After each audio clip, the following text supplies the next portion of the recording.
नमस्कार, मी अविनाश जाधव, मनसे ठाणे पालघर जिल्हा अध्यक्ष। मी आज मीरा भाईंदर येथे आहे आणि सर्वच मराठी माणसांना माहिती आहे की मागच्या 8 दिवसापासून मीरा भाईंदरमध्ये ज्या काही गोष्टी चालू आहेत इथल्या भारतीय जनता पक्षाकडनं, त्यात मराठी माणसाला इथे दुय्यम स्थान देण्याचं काम चालू आहे आणि त्याच्या विरोधात उद्या मीरा भाईंदर येथे सकाळी 10 वाजता एका मोर्चाचं आयोजन केलेलं आहे।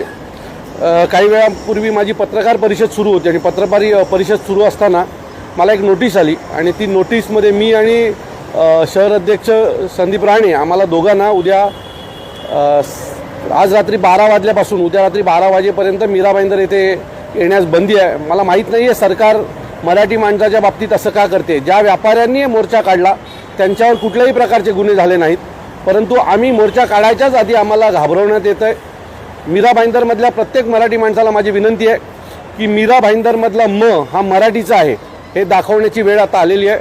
त्यामुळे मीरा भाईंदरमधल्या प्रत्येक मराठी माणसाने तुमचं अस्तित्व टिकवण्यासाठी आज या लोकांनी एक वातावरण तयार केलेलं आहे की मीरा भाईंदरमध्ये मराठी माणूस कमी आणि बाहेरची लोक जास्त आहेत। सो या सगळ्यांना उत्तर देण्यासाठी मीरा भाईंदरमधले जेवढे भूमिपुत्र आहेत, जे स्वतःला मराठी मानतात, जे मराठीवर प्रेम करतात, अशा प्रत्येक माणसांनी उद्याच्या मोर्चामध्ये सहभाग घेऊन कायमस्वरूपी मीरा भाईंदरमधल्या नेत्यांना दाखवून देऊया की मीरा भाईंदर देखील मराठी माणसाचं आहे। तुर्तास थांबतो। जय हिंद, जय महाराष्ट्र।